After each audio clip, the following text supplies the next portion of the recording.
Eu gostaria de começar esse estudo, e o título dele é Uma Questão de Escolha. E eu quero começar esse estudo citando uma frase da anciã Tess, que, ao meu ver, é fundamental para o nosso crescimento, para o crescimento de cada um de nós.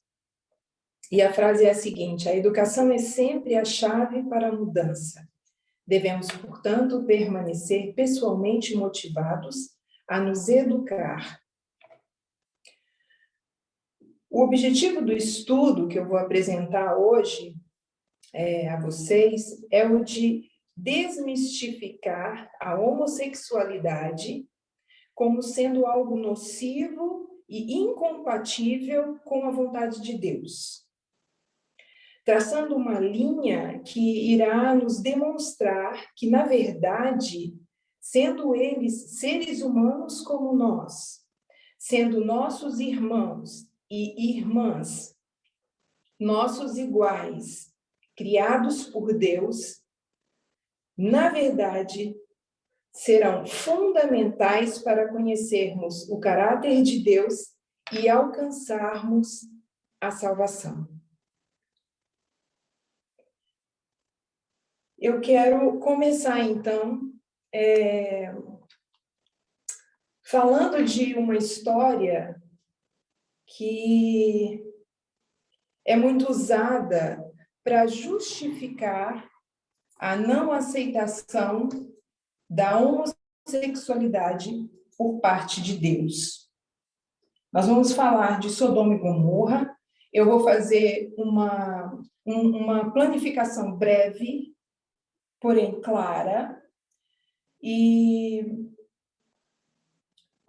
para que nós possamos, através da metodologia correta, entender qual é a vontade de Deus, através daquilo que Deus traz para nós. Eu quero começar trazendo esse assunto e nós vamos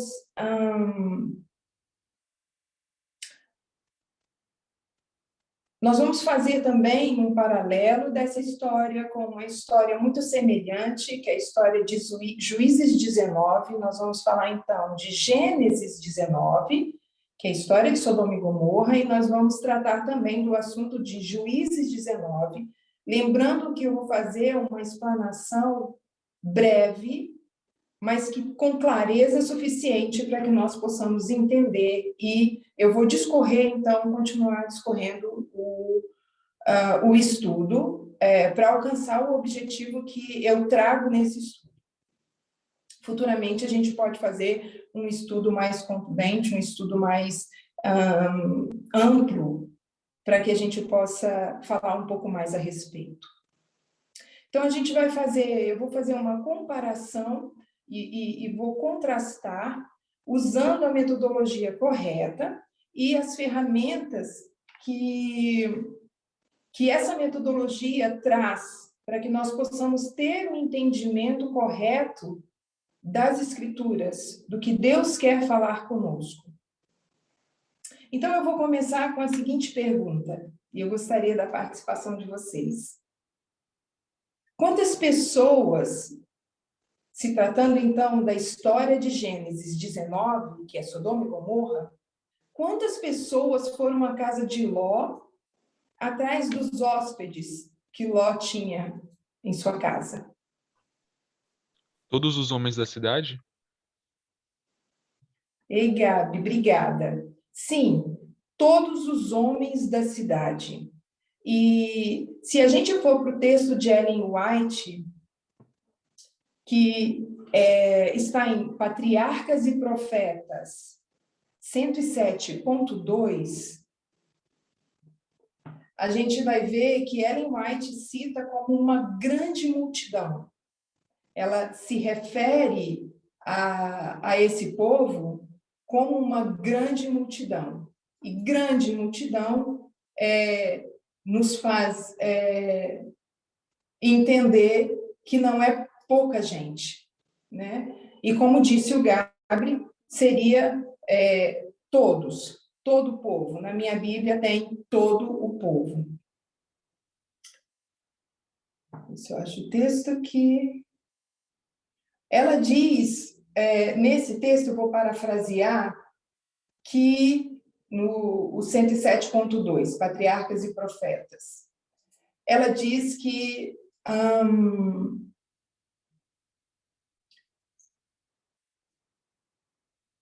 Ló, quando recebe conhecendo Sodoma e Gomorra como era, quando ele recebe essas pessoas, ele tenta fazer um caminho discreto, para que eles não sejam vistos. Mas, diante da recusa desses hóspedes e da insistência que ele traça ali para convencê-los, para que eles aceitem vir para se hospedar na sua casa, eles são observados e são vistos. Então, chama a atenção dessas pessoas que Ló não queria que os vissem. Então, essa era a intenção dele, mas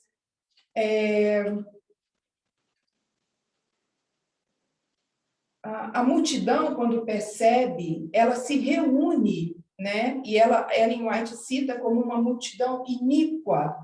Reúne-se em redor da casa. Era um grupo imenso, jovens e velhos, igualmente inflamados pelas mais vis paixões. Vou ler o finalzinho. Os estranhos estiveram a fazer indagações quanto ao caráter da cidade e Ló advertia-os não se arriscarem a sair de suas portas naquela noite, quando as vaias e zombarias da turba eram ouvidas reclamando que os homens lhes fossem trazidos para fora. Desculpa, irmã, aonde você está lendo? Eu estou lendo em Patriarcas e Profetas, 107.2. Obrigada. Por nada. Então, o que acontece é que ali, na frente da casa de Ló, está toda essa multidão, todo o povo, e eles estão esperando, eles estão exigindo a presença desses dois hóspedes. Por quê? O que eles querem com esses dois hóspedes? Nós vamos para Gênesis 19, e a gente já vai para o versículo 4, que vai nos trazer informação importante para a gente entender isso agora. Se alguém achar e quiser ler, Gênesis 19, versículo 4. E antes que se deitassem, cercaram a casa, os homens daquela cidade, os homens de Sodoma, desde o moço até o velho, todo o povo de todos os bairros. Tá. Aqui a gente está vendo que nos declara, nos mostra a Bíblia, que são todos os homens de todos os bairros. Eu gostaria que você lesse também, Cris, o versículo 9. Eles, porém, disseram: sai daí, disseram mais. Como estrangeiro, este indivíduo veio aqui habitar e quereria ser juiz em tudo? Agora te faremos mais mal a ti do que a eles. E arremessaram-se sobre o homem, sobre Ló, e aproximaram-se para arrombar a porta. Cris, você pode ler o versículo 5, por favor, para mim? E chamaram a Ló e disseram-lhe: onde estão os homens que a ti vieram nesta noite? Traze-os fora a nós, para que os conheçamos. Ok. Eles estão reclamando esses hóspedes para que eles possam conhecê-los. Então, a gente começa a usar a metodologia. Conhecer. Quando a gente vai na Bíblia Strong, em português, está escrito claramente, para que nós possamos abusar deles. Na nossa Bíblia em português está dizendo para que nós os conheçamos. Então, quando a gente entra na palavra conhecer, porque eles querem conhecer esses hóspedes. Se a gente for pesquisar usando a metodologia é isso, gente, é pesquisa, é se aprofundar. Não é um entendimento superficial, né? Então, essa palavra conheçamos, para que nós conheçamos, conhecer, vem da palavra H, 30:45. E, na verdade, na Bíblia, essa palavra é hebraica, tá? E é o que significa essa palavra? Significa possuir,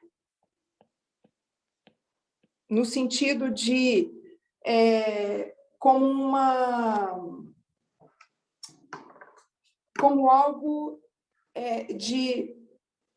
Deixa eu colocar de uma outra forma aqui, só um minutinho. Então, seria H35, que o significado correto: discriminar,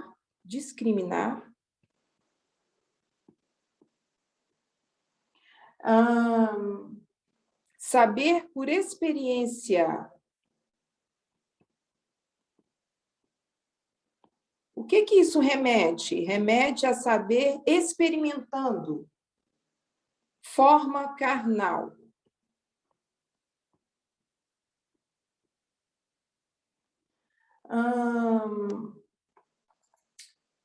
Dentro dessa palavra, tem as raízes dela. Existem as raízes dessa palavra. E uma dessas raízes é H 8686, ou seja, H8686,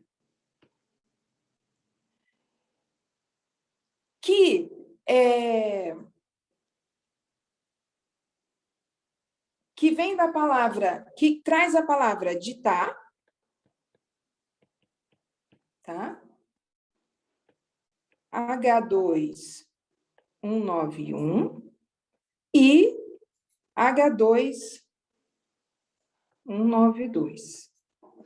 E essa palavra ditar, que é uma raiz primitiva, tá? Ela também traz esse entendimento. Qual o entendimento que essa palavra traz? Que é derivada, sim, de H3045, que é conhecer.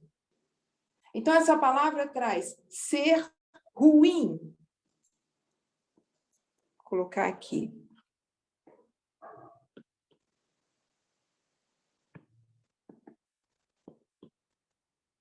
Ser ruim. Ou ser ofensivo. Ou, aqui ainda diz assim, ser ofensivo e mau. Ou, ser perverso e mau.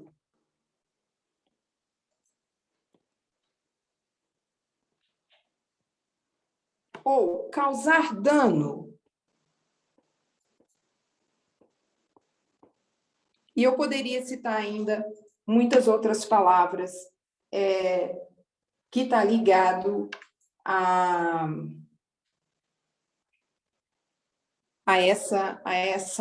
definição dessa palavra. Mal eticamente, agir maldosamente, etc.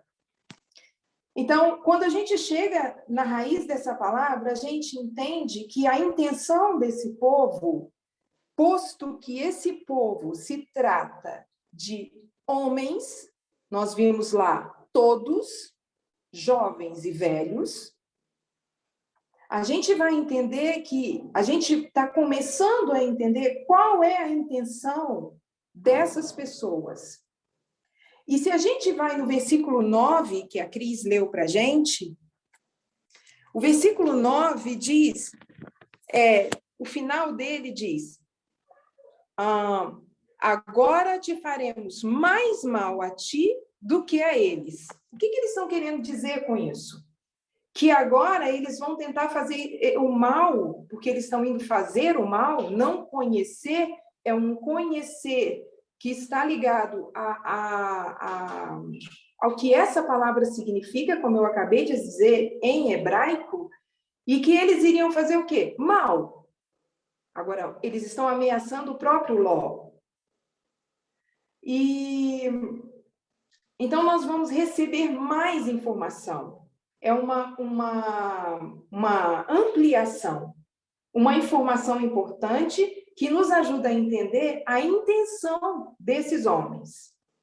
Faremos mais mal a ti do que a eles. Isso enriquece o nosso conhecimento de que, se eles estão ali não para o ato sexual, eles não estão ali não para um ato sexual, numa perspectiva homoafetiva. Não está sendo permitido isso. E sim, eles estão ali como forma de humilhar, de coagir, de demonstração de poder, de domínio. Se a gente fala, nós estamos tratando de todos os homens da cidade. E o versículo traz totalmente claro, jovens e homens. Será que todos eles eram homossexuais? Não faz sentido. Será que toda a cidade, todos os homens eram homossexuais? Então, esse não é o motivo pelo qual eles querem praticar essa violência.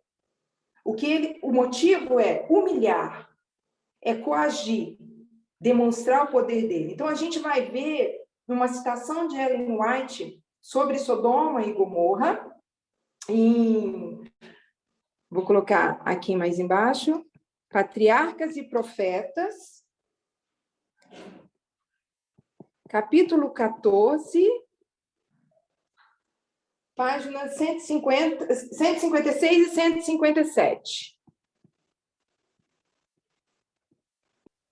A profusão que reinava por toda parte deu origem ao luxo e ao orgulho. A ociosidade e a riqueza tornam endurecido o coração que nunca foi oprimido pela necessidade ou sobrecarregado de tristeza.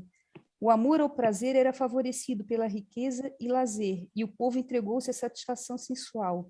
Eis que diz o profeta: esta foi a maldade de Sodoma, tua irmã. Soberba, fartura de pão e abundância de ociosidade, teve ela e suas filhas, mas nunca esforçou a mão do pobre e do necessitado.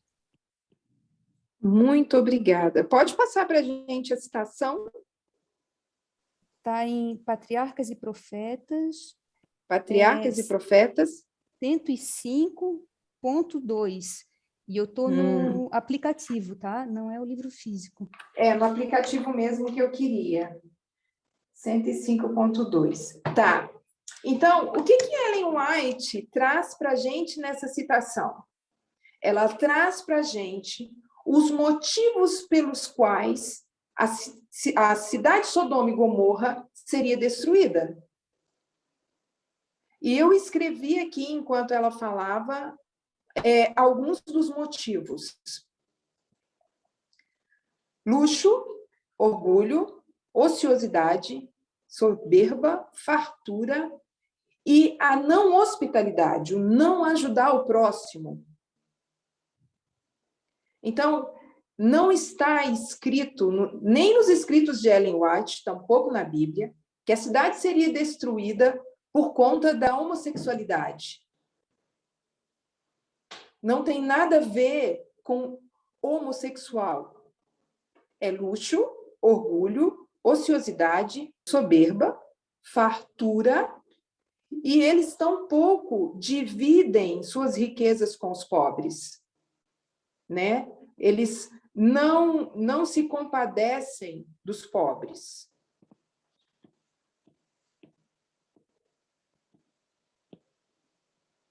Dos necessitados.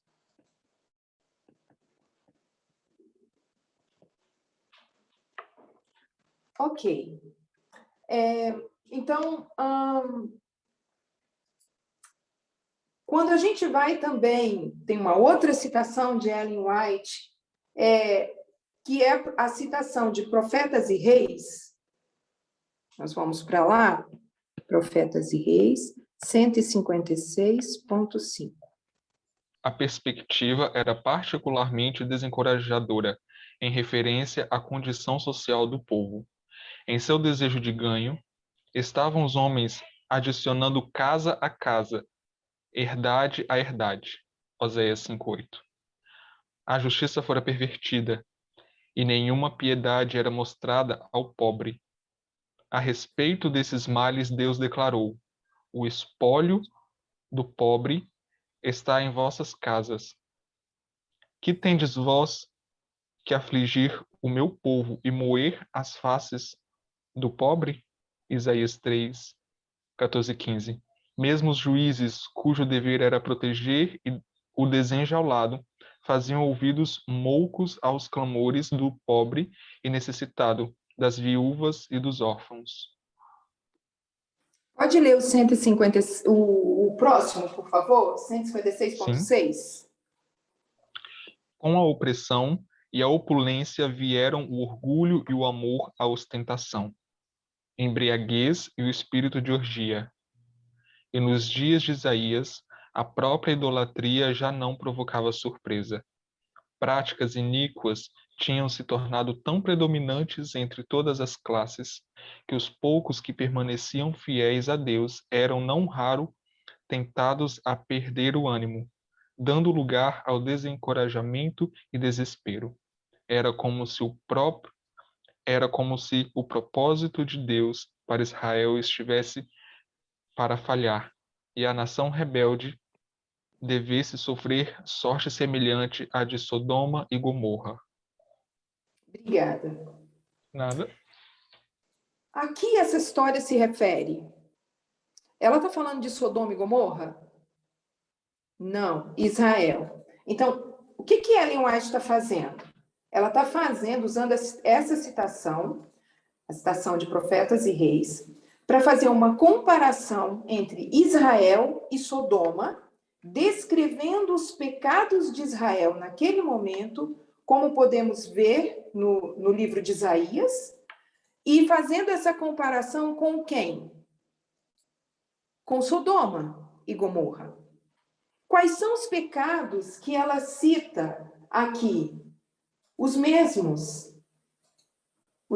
pecados que a gente havia visto anteriormente, que está ligado referente à condição social daquele povo. E o que acontece é que eles estavam sendo pervertidos, né? Não havia piedade. Não havia piedade sendo dedicada a nenhum pobre. E vai muito além. Eles estão cheios de orgulho. Eles estão tendo amor à sua própria ostentação. Eles não estão preocupados com o próximo. E esse é o motivo pelo qual, no parágrafo seguinte, ela faz essa comparação, que diz que é semelhante a Sodoma e Gomorra.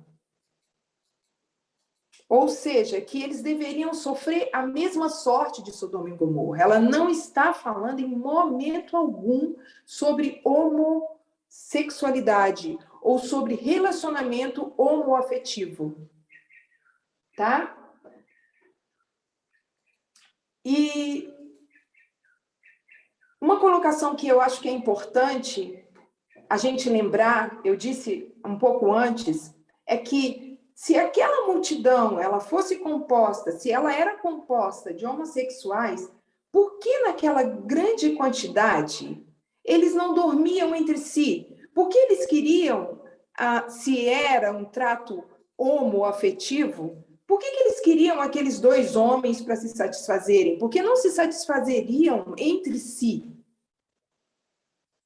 Se a gente for a gente tem uma história muito semelhante, que é a história de Juízes 19.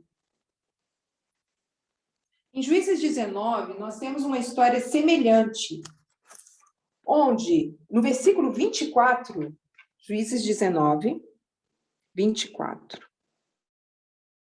Então, em Juízes 19, nós temos uma história semelhante, onde no versículo 24 é dada a concubina para que ela fosse humilhada. A gente pode ir para essa história, se alguém puder ler para mim. Eis que a minha filha virgem e a concubina dele, vou-las tirarei fora.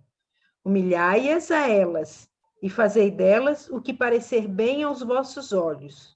Porém, a este homem não façais essa loucura. Ok, vamos parafrasear essa história. Essa história de Juízes 19, ela conta a história dos homens de Gibeá, que estão ali para poder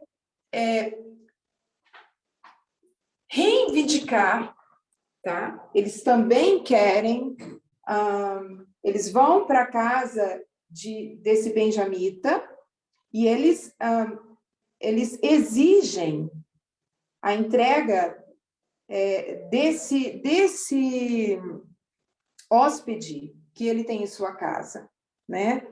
Então, a gente pode fazer aqui um paralelo entre Gênesis 19 e Juízes 19. A história é muito semelhante. Eu tenho certeza que muitas pessoas conhecem a história de Sodoma e Gomorra e vai entender a semelhança quando eu falo de semelhança com relação a Juízes 19, mesmo não tendo aí um conhecimento muito forte. Essa história não é tão falada, né? Não é tão estudada entre nós. Então, o que acontece ali? A população masculina, em Gênesis 19, a população masculina dessa cidade de Sodoma, ela está em frente à casa de Ló, certo? Então, a população masculina de Gibeá também estava na porta de quem? Desse benjamita.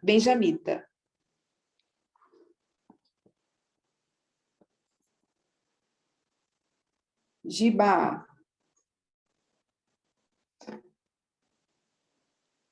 Outro ponto. Eles fazem um assalto à casa de Ló, ou seja, eles fazem uma exigência. Eles vão ali e fazem uma exigência a Ló. Ló é surpreendido na sua própria casa. O que acontece com o benjamita? A mesma coisa. Ele é surpreendido e é exigido dele os seus hóspedes. Depois, nesse processo, aqui em Gênesis 19, Ló, o que ele faz? Ele tenta convencer essas pessoas, né, de não fazer mal a esses hóspedes.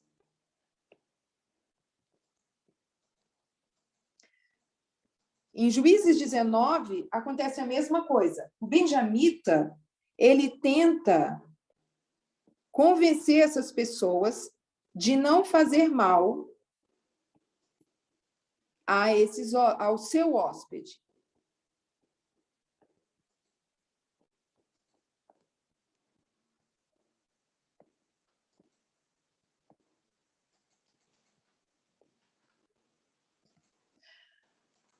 Depois, ainda em Gênesis, agora em Gênesis 19, o que Ló faz?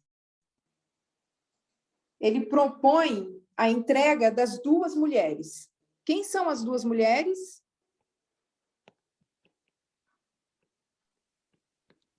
Eram suas filhas, Os né? filhos. Sim, eram suas filhas.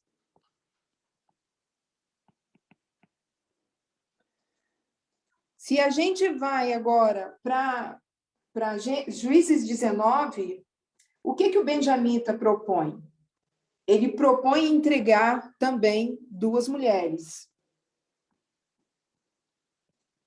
que são concubinas. Uma filha e uma concubina. Isso, obrigada. Uma filha e uma concubina. Em Gênesis 19, a proposta é rejeitada pela multidão. A multidão não aceita.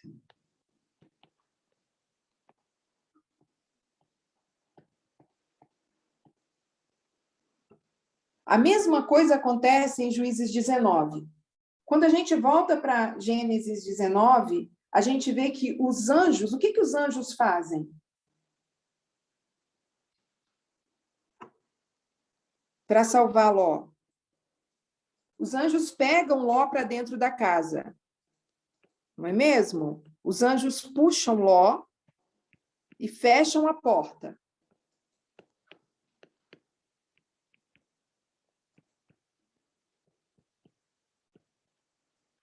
E aí, no outro... não, aqui não aceita, mas aqui, essas mulheres, elas são entregues. Então, em Juízes 19, as mulheres são entregues. A gente volta para Gênesis e a gente vê os anjos puxam Ló para dentro da casa e, em contrapartida, em Juízes 19, eles estão estuprando essa mulher.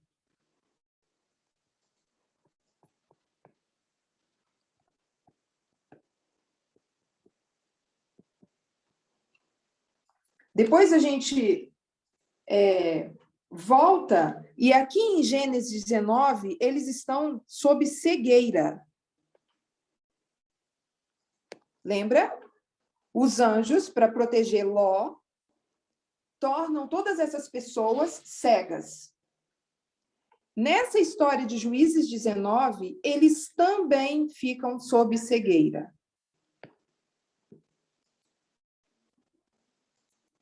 Ok?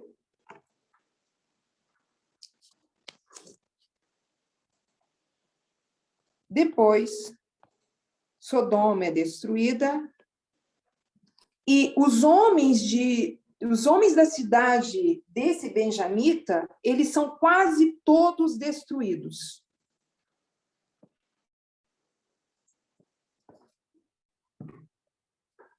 Tá.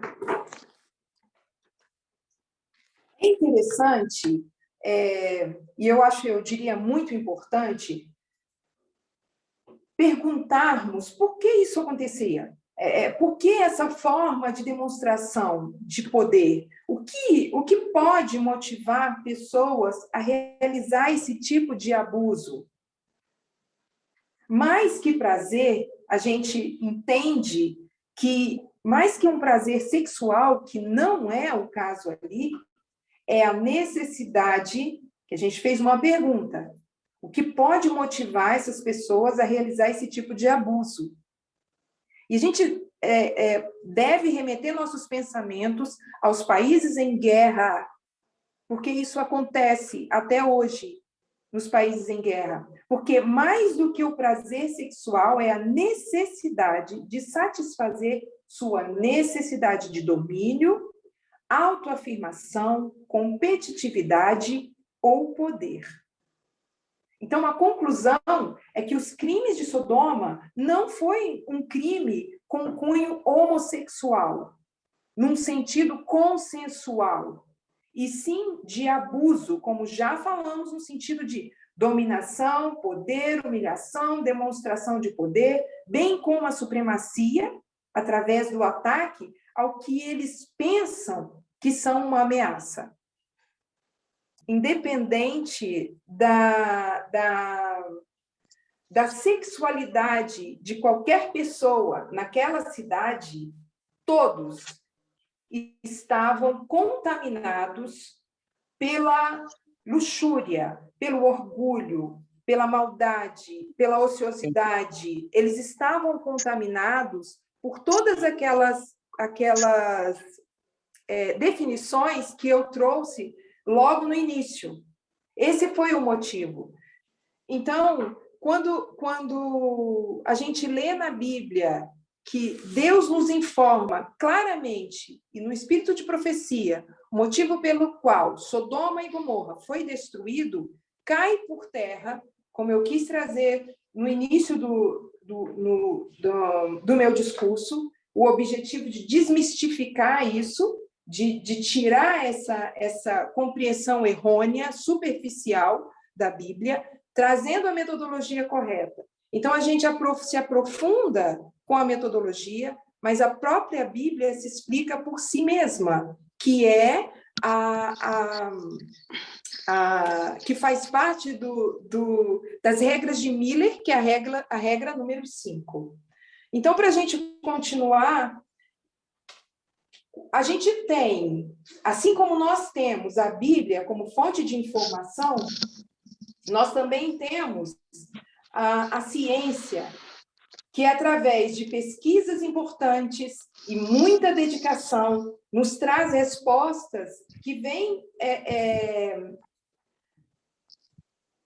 que sem essa ferramenta não seria possível saber. Cientistas, claro, dedicados, cientistas sérios, né? E o assunto agora, que continua ligado ao objetivo desse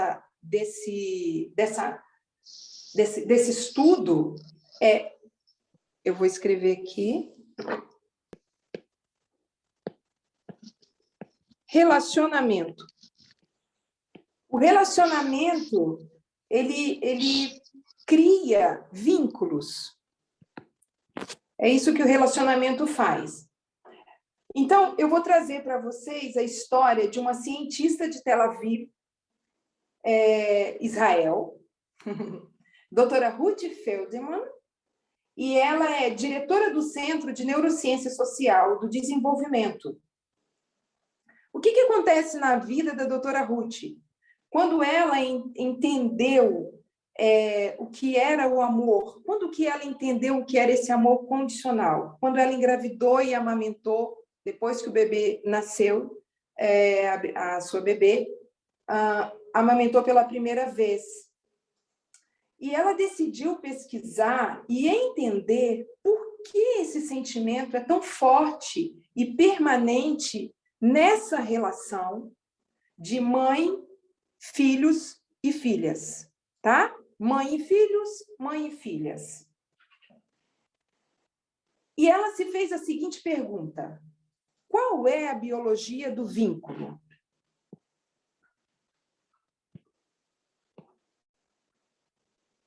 Então,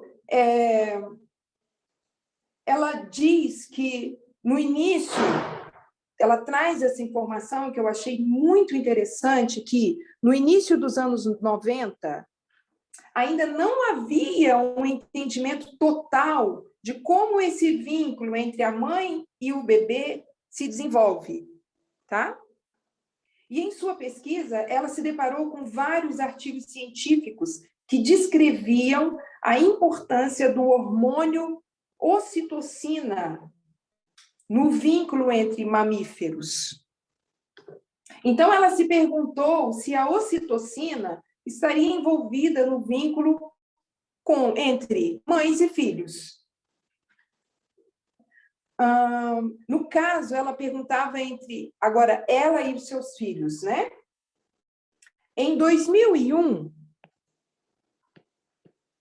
ela começa o primeiro estudo para testar o vínculo entre mães, pais e bebês. E ela faz o seguinte: foram recrutadas 80 mães em todo o país, coletando amostras, mães e pais, coletando amostras durante a gestação e no primeiro mês pós-nascimento, tá? E foi descoberto que o nível de ocitocina aumenta durante a gravidez. Permanecem altos esses níveis durante toda a gravidez e logo após o nascimento do bebê. Foi percebido também que quando a mãe e o bebê se relacionam, se tocam de uma forma contínua, de uma forma grande, repetida, os níveis de ocitocina aumentam e isso leva à vontade de um envolvimento ainda maior com o bebê. O cérebro, então, dá à mãe uma sensação de recompensa interna. Quanto mais alta a ocitocina da mãe, mais ela se envolve com o bebê. Mas esta é só metade da equação. Por quê? Ela pensou, o que acontece com os pais? Então, ela faz primeiro com 80 mães, e depois ela vai fazer isso com os pais, porque ela quer saber o que acontece com os pais. E tem essa pesquisa vai para Connecticut, com famílias lá, em Tel Aviv mesmo, e em vários lugares. Foi observado pais que tomam conta de seus filhos, enquanto a mãe trabalha, eles tomam conta dos bebês, tá? Então, essa era a observação que ela estava fazendo, numa forma contínua, diária, desse relacionamento. A doutora Ruth recrutou, então, 80 casais e mediu a ocitocina. Agora, ela une pai e mãe, e ela vai medir a ocitocina nos pais nos primeiros meses, logo após o nascimento. Primeiro foi feito com a mãe, agora está sendo feito com os pais. E quando analisaram os resultados, ficaram chocadas. O nível de ocitocina de mães e pais eram idênticos. Para ela, isso foi uma enorme surpresa. Então, ela diz que a ciência, ela sabe que a mãe, há mais de 100 anos, as mães têm uma explosão de ocitocina durante a gravidez, nascimento e amamentação. Mas aí a pergunta era, como os pais produzem tanta ocitocina? Então, ela acompanha um relacionamento de interação dos pais e o bebê, né? Ela diz que elas sabem que quando o bebê chora à noite, quem é que acorda? É a mãe. É ela que ouve. Talvez o pai troque a fralda do bebê, etc. Mas é a mãe que está atenta e não consegue dormir, né? Então, o que acontece com a mãe? Então, ela foi examinar o cérebro da mãe. E examinando o cérebro da mãe, ela descobriu a explosão de ocitocina no cérebro que ocasiona mexe com uma estrutura primitiva que nós já temos no nosso cérebro. E essa estrutura, ela é escondidinha no nosso cérebro. Eu não vou saber desenhar aqui direitinho, mesmo porque eu estou com pressa, mas essa estrutura fica aqui assim, bem pequenininha no cérebro, tá? O que acontece com essa estrutura? Ela se mostra, ela se sobressai. Essa estrutura, ela se sobressai. E o que acontece? São duas amígdalas nos dois lados do cérebro e ela deixa a mãe vigilante e faz com que a mãe se preocupe com os bebês por todo o resto da vida, tá? Então, uma vez que a amígdala da mãe é aberta, ela fica assim para sempre. Então, não importa a idade do filho ou filha. Mas Quando foi analisar o cérebro do pai, é bem diferente. O pai tem cerca de 1/4. Se a mãe tem 100%, agora o pai tem o quê? 1/4 apenas. Certo? Mas nem toda família tem uma mãe. Então, ela estudou, então, casais homossexuais que havia tido um bebê através de barriga de aluguel. Então, em 2010, a doutora Ruth recrutou uma quantidade singular, cerca de 48 casais gays, que viviam em relacionamentos de parceria, compromisso, e tinham filhos vindos de barriga de aluguel, desculpa. Foram feitas gravações da interação dessas crianças com seus papais, sabendo que eles tinham contato com essas crianças a partir do primeiro dia de nascimento, tá? Então, elas vão analisar o cérebro desses papais. Lembra que o pai tinha 1/4 apenas. Esses papais, para surpresa dela, quando os resultados foram analisados, eles tinham... Quando os pais são cuidadores principais, eles sofrem a ativação dessas amígdalas primitivas, como as mães, como nós mulheres amamos, tá? E isso acontece naquele do casal que faz o papel da mãe, tá? Então, ela e sua equipe ficaram muito surpresas e ela disse que não fazia ideia de que elas descobririam isso. Gravidez, nascimento e amamentação ativa o cérebro maternal, mas o cérebro é ativado na mesma medida pelo cuidado dedicado, ou seja, esses casais gays que têm os seus bebês, eles também têm como a mãe, na mesma proporção. Não importa muito se você é o pai biológico ou o cuidador comprometido. Ou seja, se o relacionamento é forte, se o relacionamento é amoroso, empático, cuidadoso, o que vai acontecer? A ocitocina vai ser liberada tanto quanto para aquela que gera dentro de si e amamenta. E ela diz uma palavra para mim especial. Ela diz, é uma escolha. É uma escolha um pai ser um pai. Então, eu quero trazer a definição de relacionamento, primeiro, que diz assim, significa ligação afetiva profissional ou de amizade entre pessoas que se unem com os mesmos objetivos e interesses. Todo tipo de relacionamento envolve convivência, comunicação e atitudes que devem ser recíprocas.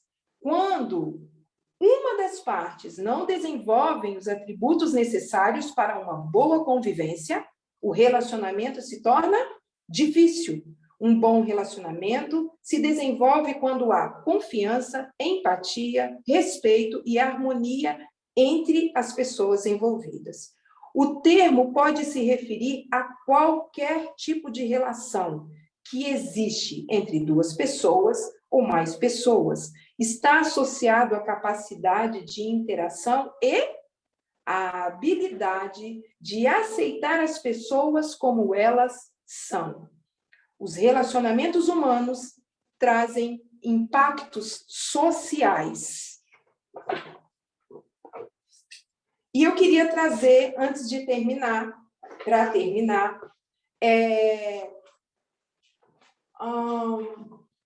os ensinos do ancião Parminder, que diz que a mente humana é uma reflexão ou uma contraparte da mente de Deus. Uma pessoa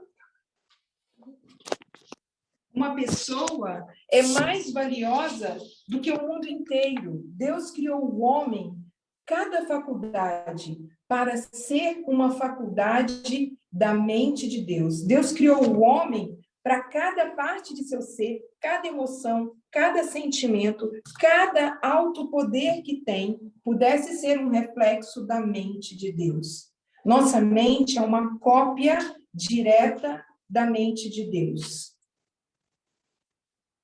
Quando a gente fala de relacionamento, a gente está falando sobre faculdades também, a natureza do homem, né? E Parminder traz para a gente, o ancião Parminder traz que essas faculdades, elas têm que estar em harmonia, elas têm que estar em equilíbrio. Quando essas faculdades estão em equilíbrio, balanceadas de maneira correta, então, o que vai acontecer é que a experiência que nós vamos ter é o conhecimento do caráter de Deus. E isso é uma questão de escolha. A gente escolhe seguir, obedecer a Deus ou não. E isso tem a ver com obediência. Tá? Isso tem a ver com obediência. Ninguém pode andar com Deus nos céus a menos que seja igual a Ele. O que eu estou querendo dizer? Eu estou querendo dizer que essas pessoas, todas as pessoas do mundo, como eu disse no início, se são humanos, se são nossos irmãos, se são a semelhança de Deus, se foram criados por Deus, todas essas pessoas têm o direito de buscar a sua felicidade, têm o direito de ser livre, porque isso é um direito inalienável. Eles não podem dar e nem tampouco podem tirar esse direito deles. Ninguém pode dar esse direito para eles, porque esse direito já é deles. Eu tinha algumas coisas para mostrar ainda, mas em respeito ao horário, eu vou terminar por aqui. E eu queria só finalizar só com um texto, que é para a gente refletir. A grande ironia é que, há milhares de anos, até hoje, os homossexuais têm sido vítimas de falta de hospitalidade das nações cristãs do mundo. Eles são condenados pela igreja, pelo Estado, sendo ridicularizados, rejeitados, perseguidos e mortos, em nome de uma interpretação errônea, superficial, dos escritos de Deus, da Bíblia, como hoje nós estamos vendo na história de Sodoma e Gomorra nesse estudo. Como hoje a gente vê na nossa história, dentro e fora do movimento. E os relacionamentos, sabe o que vai trazer? Ida para o céu. Nós precisamos dessas pessoas para que nós consigamos chegar aos céus. Nós precisamos, a nossa missão como movimento, como sacerdotes, é proteger essas pessoas, é levar alento para essas pessoas, respeitar essas pessoas. Nós precisamos criar esse vínculo com essas pessoas. Nós precisamos nos relacionar com essas pessoas. Vamos terminar com uma oração? Querido Deus que estás nos céus, agradecemos imensamente por tudo que o Senhor tem trazido para nós, nos mostrando tanto amor e misericórdia, em repetir vez após vez, trazendo histórias antigas, para que nós possamos compreender o que o Senhor quer nos mostrar. Não queremos estar na contramão da tua vontade.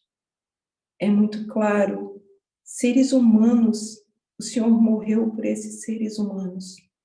Então não existe o menor motivo para que nós não os aceitemos como eles são. Foi o Senhor que os criou, foi o Senhor que nos deu esses queridos irmãos e irmãs queridas para nos ajudar a alcançar o conhecimento do teu caráter. Escolher é desenvolver o caráter quando nós somos obedientes a ti.